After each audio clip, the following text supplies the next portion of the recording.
this beautiful man, Corey Nichols, that was pulpit guest Cindy. We've spent a lot of time together. And I want to tell you, this man's a gift. As a personal friend, as caring for others, and God-filled with such a dynamic faith. That's why he's able to do what he does today. Corey is the Director of Strategic Partnerships, Destiny Rescue USA. He works in rescuing children from sex trafficking. This man travels mostly in the United States. He's been a lot of other places. But, and he also faces a little danger from time to time. But Corey is my temperament, only wound up about 3 times.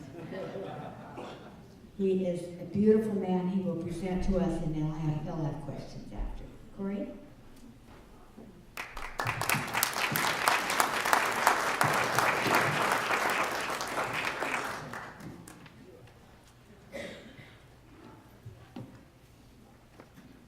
Well, it's an honor to be here with all of you today.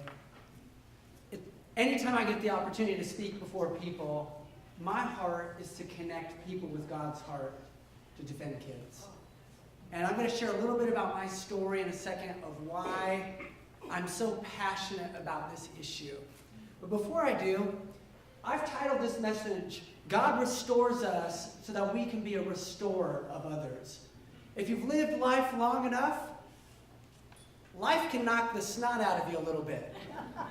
And I think this is a good depiction of what life can do to us at times. It can leave us ravaged.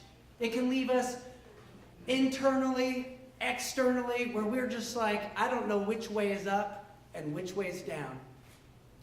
This picture actually comes from Joplin, Missouri, during a 2008 or 2011 tornado that wiped through the community.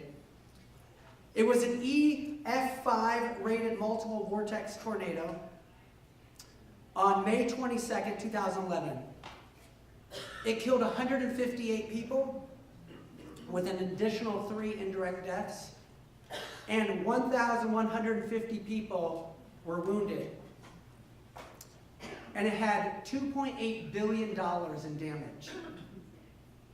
It ravaged that city. Well, I had the wonderful privilege of visiting Joplin, Missouri this year. And the beautiful thing about it is Joplin doesn't look like that anymore. It doesn't look like this ravaged place. In fact, all of that destruction is gone. There's new construction. There's trees being planted. And that community is going on and flourishing today. And sometimes when we're in a season where it looks like and feels like a tornado's come through our life. It could be a divorce. It could be abuse. It could be an addiction. It could be the loss of a loved one. We're left feeling like we don't know which way's up. But I'm here today to tell you that when we grab a hold of God and we trust Him with all our heart, He will walk us through those deep valleys, and we will come through stronger, more resilient, and we can go on to be healed and restored so that we can be a lifeline, a life jacket for somebody else that we can throw out to them, and we can be a restorer of them. There's a scripture, Isaiah 61, 1 through 4 says this: "The Spirit of the Sovereign Lord is upon me, for the Lord has anointed me to bring good news to the poor. He has sent me to comfort the brokenhearted and to proclaim that captives will be released and prisoners will be freed. He has sent me to tell those who mourn that the time of the Lord's favor has come, and with it the day of God's anger against their enemies. To all who mourn in Israel, He will give a crown of beauty for ashes, a joyous blessing instead of mourning, festive praise instead of despair. In their righteousness they will be like great oaks that the Lord has planted for His own glory." Now this is a powerful verse. "They will rebuild the ancient ruins, repairing cities destroyed long ago. They will revive them, though they have been deserted for many generations." God restores His people so that we can be a restorer of others. And my heart today is that as believers, as people of God, that we would care about those that can't stand up for themselves, those that have been ravaged by human trafficking in our world, that we would be a people that would stand up and say, that's not okay. That we could be a people that looks into their brokenness and we say, we can help. We can do something to alleviate that horrific environment that you're in. So one thing I always like to ask people, based off the information I'm hearing today, God, how would you like me to respond? That's a great question. And so as I began to talk and share about my personal journey and the work of our organization, that's my heart. What part am I to play in this large picture and story, God, that you've placed me on this earth to make a difference in this world? So why am I passionate about this issue? It goes back into my childhood. When I was 10 years old, I was in elementary school. And I was learning about slavery in America in history class. And I learned that people were being bought and sold based off the color of their skin. They were treated as less than animals. They had less rights than animals. They were treated as property. And something inside of me as a little fifth grader was like, that was not okay. God, why was I born back then? Why wasn't I born back then to end slavery in America? If I were born back then, I would do something. Little did I know that that was a justice heart that God had given me all those years ago. And little did I know that slavery would be alive and well in our world today. But that was a seed God planted in my heart 29 years ago. Well, fast forward, I came from a great Christian family that loved me, that believed in me. The all-American family who played sports growing up and was involved in church, and we had a great upbringing. But when I was 16 years old, my parents went through a difficult divorce. And I remember the day my dad moved out of our home and tears streaming down my face. Not fully understanding the full dynamics of the relationship, what happened, but all I remember knowing is my family felt like it was being ripped apart and tears streaming out of my face saying, Daddy, don't leave. And that week, it was a very vulnerable time in our family's history. We had a friend of our family's ended up spending the night to comfort us. And I woke up to him sexually molesting me in the middle of the night. Sometimes when you're in a vulnerable state, instead of getting help, people take advantage of the situation that you're in. And I was very angry for many years. I distrusted people. And I ended up going away to college, to Purdue University, got a degree in landscape architecture, and it was in college that God started getting a hold of my life. And I learned to forgive. I learned to let go of that pain. And God began to put in me that He had a purpose for my life. And so things began to get exciting. Like this big ball and chain of unforgiveness was attached to me, but I finally was able to let that go. And that began a healing journey for me. Well, move on from college to, I'm living in Atlanta, Georgia. I got a job working for an architecture firm in Atlanta. And I had a successful career for 4 years. And was involved in 2 great churches, but then the 2008 economy collapse happened. I don't know if anybody understands that time. I remember that season very well. I ended up losing my house. I lost my job. I couldn't find work coast to coast. I remember what it was like to put all of my furniture out on my driveway and had a short window of time to move home to my parents' house, try to sell my house, couldn't sell it, it was upside down. And I had a short window of time to sell my furniture, couldn't sell it, and so basically I had to give it all away. And I moved home to my dad and stepmom's basement for the first time in 11 years, living on my own, after living on my own. Living in their basement for 2 years without a vehicle, rebounding financially. And it was in this spot that a close friend of mine called me up and said, well, you must be in sin or doing something wrong. Why is all this stuff happening to you? And I remember thinking to myself, I don't know if I'm in sin or not, but I think I'm going to be in about 2 seconds. Because they're going to reach to this phone and strangle you. Like, where was your compassion? Where was your empathy for me and what I was going through? And I remember getting on my knees in absolute humility saying, God, I don't know why I'm going through what I'm going through. But I'm going to trust you. And this scripture in Job was brought to my attention. It says this, I go to the north and I cannot find it. I go to the south, east, and west and catch no glimpse of them. But when He has tested me, I'll come forth as pure gold. And I said, God, I don't know why I'm going through what I'm going through, but I'm going to stop trying to figure it out and I'm going to trust you. And it was in this dark basement that God spoke to me deep on the inside. I had nothing left to my name, literally nothing. And deep on the inside of my heart, this impression came to me, Corey, I want you to set captives free. And I was like, what does that mean? I'm broke, I have no money. What could I possibly do to offer you anything? And again, this impression came to my heart, Corey, I don't need anything from you. I just want you. I own everything. I own the cattle on 1,000 hills. I can open up any door at any time I want. What I'm looking for is somebody who's willing and available to do what I want, when I want, wherever I want. Are you willing? And in humility, I said, God, whatever that means, it's yes. So the next week, I was talking with a friend of mine, sharing about this conversation I was having with God. And she said, well, you have a really interesting story. Would you ever consider writing a blog? And I said, no, I don't even know what a blog is. And so found out what a blog was, and I started this free blog on blogger.com. And within 2 months of me launching it, the largest Christian newspaper company in the country contacted me.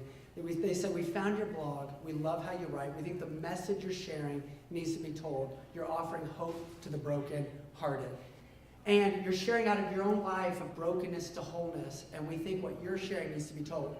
So that began a published writing career for me. God can find us anywhere. He's just looking for available people. And so I started writing for this newspaper company, and I came across the work of Destiny Rescue when I was writing for this newspaper company. And I was so motivated and moved by what they shared about risking their own lives, going in undercover to identify children trapped in the sex industry, rescuing them and giving them their dignity back, providing safe homes and counseling, education, vocational training for them so that they can be healed and restored and go on and understand that there's a God in heaven that loves them. And because of what I went through, I was like, I can't do nothing. I need to do something. I don't have a lot of money at the time, but I do have a sphere of influence. And so I said, I'd love to write an article on your organization. And so I found out you could go overseas and visit their work in Thailand and Cambodia. I went overseas to interview the founder, to interact with rescue victims, and then to write a favorable article on the work of Destiny Rescue. Halfway through the trip, after I interviewed the founder approached me. His name's Tony Kerwin. And he said, our writer's leaving the organization. What would you think about coming on staff and writing for us? In great faith, I said no. And I went back to the States to go on with my normal life and business, what I was doing. And I couldn't sleep for 2 weeks. God just kept taking at my heart, Corey, I want you to be a voice for these kids. You see, I've been working behind the scenes your entire life, culminating for such a time as this. You saw brokenness. I saw a trophy of my grace.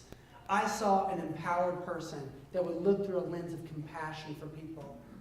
And I've been raising you up this whole time behind the scenes. You know, sometimes when we're in the mess, it's difficult to see. But God is at work. The scripture says it this way. He's the author and the finisher of our faith. So I eventually said yes. And I moved overseas to Thailand to become their senior writer and eventually their international media director. I traveled extensively throughout Southeast Asia to understand why children are being bought and sold, why parents would sell their own children in desperate situations, and why the developing world is so prevalent with the issue of human trafficking. 2 leading causes I found in the research that I did was the instability and breakdown of family and poverty. 2 things I walked through in my own journey. God was not wasting my pain. The scripture says it this way. God works all things together for the good of those who love him and are called according to his purpose. Not just the things we choose, like a potluck where you just pick and choose the things that you'd like.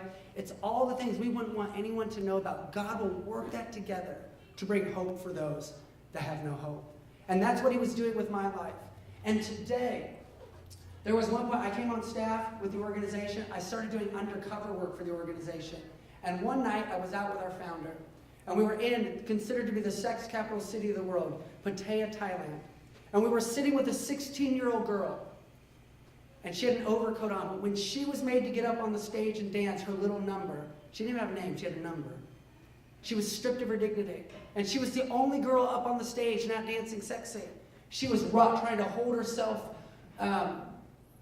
cover herself up, and she was rocking back and forth, hoping that day would end. And it went on and on and on. In fact, She looked so miserable, the brothel manager, this woman came over and started poking at her, basically saying, you need to dance sexy for all these paying customers.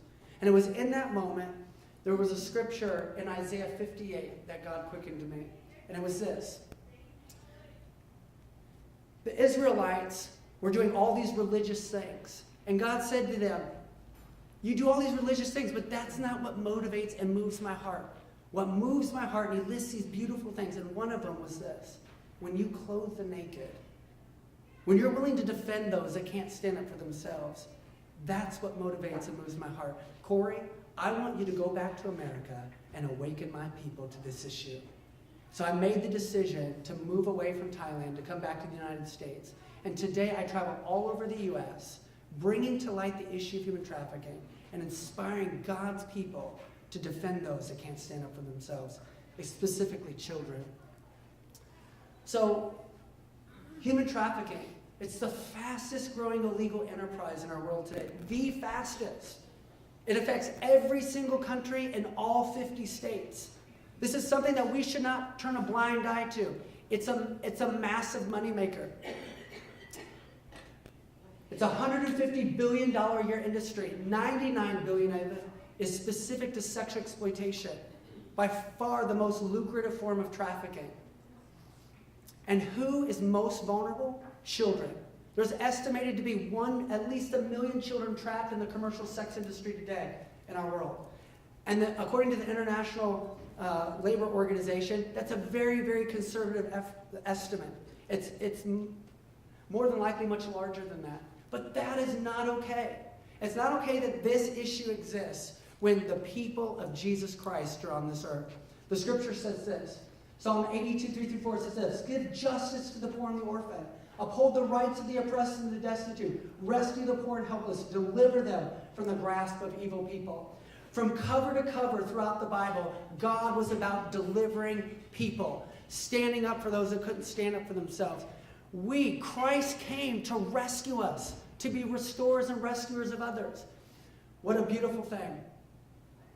And so, Destiny Rescue was birthed out of that desire to bring rescue and restoration for children all over the world that are being abused and taken advantage of. Destiny Rescue is an international Christian-based nonprofit organization that is dedicated to rescuing and restoring children who've been enslaved in sexual slavery. We work throughout Asia, and we're growing into other countries around the world. But our mission is this, to end child sexual slavery worldwide, to stomp it out, to ensure every child, everywhere, can lay their head on a pillow at night, knowing they're in a safe, loving environment. That they don't have to work at night, but they can be children and experience the love, the unconditional love of God, and live out the God-given dream and destiny He has for them, free of abuse. So we rescue. Destiny Rescue has undercover agents that go in undercover, posing as customers, identifying children trapped in the sex industry. This is a very dangerous industry. You can't just go into these places. And we work with top law enforcement agencies around the world. So we work with the US FBI. We work with the equivalent of the US FBI in the countries that we work in, and I'll share more of that in a second. But we rescue. Just this year, we've rescued just shy of 900 victims, the majority of them being kids. We're rescuing kids from 17 years old down to 18 months old. We're rescuing boys and girls. This is a raid that recently took place in the last 2.5 months. We were working with the US FBI. They reached out to us along with the NBI, National Bureau of Investigation in the Philippines. They said, please help us do a coordinated raid. We believe that there's children that are going to be trafficked. And so we provided all the intel for the police on this raid, and we coordinated with them to do a raid, and we rescued these 17 girls all in this van, including a 13-year-old virgin. She hadn't lost her virginity yet, but it was about to go down that night, and we intercepted it and rescued them, and today they're safe, living out a beautiful life. So that's this picture here. I want to share the story of Zara. Zara came from an amazing family that loved her. that nurtured her and believed in her, but her parents tragically passed away. I think an aunt would love her, believe the best, want to help her excel in life and fulfill the dreams and purpose, and her teach her how to be a beautiful young girl one day, or a woman one day. But she became a glorified servant for this aunt. The aunt saw her as nothing more than a moneymaker. And when Zara turned 12 years old, she was sold into a brothel by her aunt. The brothel manager, a woman, this owner, took her and pretended to protect her, letting her live in her home, while every single week she was injecting her with hormones to develop her young body more quickly. So when she turned 13 years old, she was forced into the sex industry to have sex with customers 10 to 15 times a day. Zara felt like there was no hope, and she tried to commit suicide, and it failed. She was miserable, hopeless. But that is when a Destiny rescue agent found her in a brothel. And we rescued her. We did a coordinated raid with the police. And we rescued her. We had the aunt arrested and put in prison, along with the brothel owner put in prison. And today, that beautiful girl who I interviewed her is flourishing. She said her dream is to get an education, and that's what she's doing today as a result of our organization. This is me doing undercover work in Cambodia. This is a 17-year-old girl. Her older sister worked in this.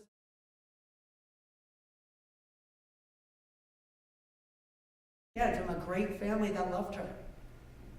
Things were going really well, but one day her father grew sick, and he went into the hospital, accrued a $2,200 medical bill, and then he passed away in the hospital.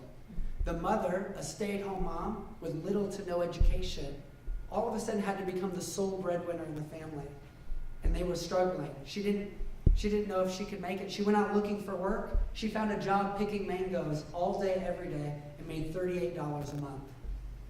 That wasn't enough to pay off the debt. It wasn't enough to help her family survive. So she made the difficult decision to let her 15-year-old daughter go out looking for work. She's from a village. The daughter had to go work in the big city. And when she got there, she was easily tricked, pressured, and coerced, and she found herself in the sex industry. Destiny Rescue rescued her. One of our undercover agents rescued her. And we brought her back to one of our safe homes, where we began to unpack her story. In fact, we sent one of our caseworkers out to her village to discover how the child ended up in the sex industry. If the parents did not knowingly sell their children, best case scenario is reintegrate them back with their family and provide a solution keeping the family unit intact. That is not always the best case for kids. Sometimes their parents knowingly sell them, or their family environment isn't safe. So we have safe homes where those children can live and go on to be healed. So our caseworkers were going to discover all of that information. And what we found out was that the mother was a great mother. She had no clue what had happened to her daughter. She was mortified to learn what had happened to her daughter. We also found out that she was a gifted cook, but she had no opportunity to purchase a food cart. And so we also found out that she had vision and passion, and that she had a drive about her. And so we provided her a microloan so that she could purchase a food cart. And today she went from making $38 a month to $220 a month, almost 6 times what she used to make.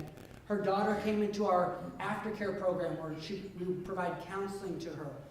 We also provided vocational training, and now she's learning to become a seamstress, and she's flourishing. That whole family is now flourishing as a result of us uncovering root causes and eliminating those risk factors.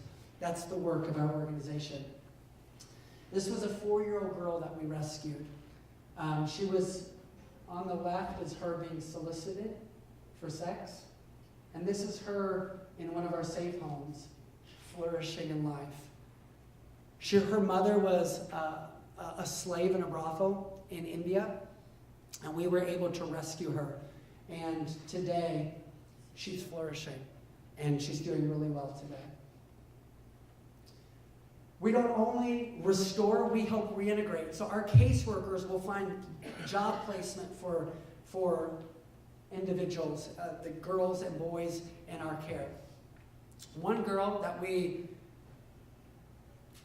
she was in our care, she went through our program, she learned the vocation of sewing. Then she was reintegrated back into society, and she got a job as a seamstress working in a factory. She excelled. And now she called back in a couple years later and said, I'm now the supervisor of a garment factory. I oversee a staff of 200 and 4 managers. I'm married to the most incredible man. We have a 3-year-old baby boy. And we're building a home for ourselves. We're able to do that now. It's not too big, it's not too small, it's just right for our growing family. And this is what got me the most. She said, thank you for introducing me to the bestest God, Jesus. God is about restoring these kids' lives and giving them their dignity back.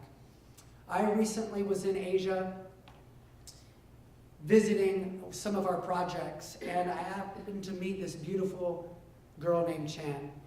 We rescued her out of a horrific environment in the sex industry, and she entered our care as a broken person. But she was introduced to Jesus Christ, and she understood that there's a God in heaven that loves her, that wants her to be healed and restored, and she can actually dream again. And the labels that culture and society and religion have put on her that had been removed. And instead, she has the label righteous, forgiven, daughter of the King, that she can go on and excel in life. And that's exactly what she did. She flourished in our care, and she graduated with a hairdressing certificate and degree. And today she owns her own salon, and she's flourishing in life. She after work hours, she hosts a Bible study in her salon. And then she goes on and says that I'm closed on Sundays because I want to honor God with my business. And I take people, some of my clients and my family, to church with me so that they can learn about God as well. That is the work of our organization. It's bringing healing and restoration and hope to those who have no hope. I want to share this final story, and then I'll be closing. But it's the story of a 15-year-old girl. She had incredible parents, but one day her dad lost his job, and they started struggling financially. He couldn't find work. And they were so desperate. Their 15-year-old daughter said, I will do anything to help you. Our family survived this situation. So she went out looking for work, not knowing the ramifications or what would befall her by working in a restaurant that served drinks and food to customers. What would befall her? And it was horrific what had happened to her in that environment. She was sexually abused over and over again. And she began to cry out to God, God, send an angel to deliver me. You see, she was a worship pastor at a church, and she was a Sunday school teacher. But she left all of that to help her family survive. One of our rescue agents was in the brothel that she worked in. And he's into music himself. And so one thing he always asks the girls when he sits with them is, what kind of music are you into? And to his surprise, she said, I'm into church music. And that just shook him for a second. He goes, what do you mean you're into church music? I want to learn more. So she began to share her story and how the devastating situation that she was in and the horrific things that had happened to her. And the sacrifice she was willing to make for her family so that her family could survive. And he blew his cover and said, I'm here to help you. You see, I work for this awesome organization that we're helping girls just like you.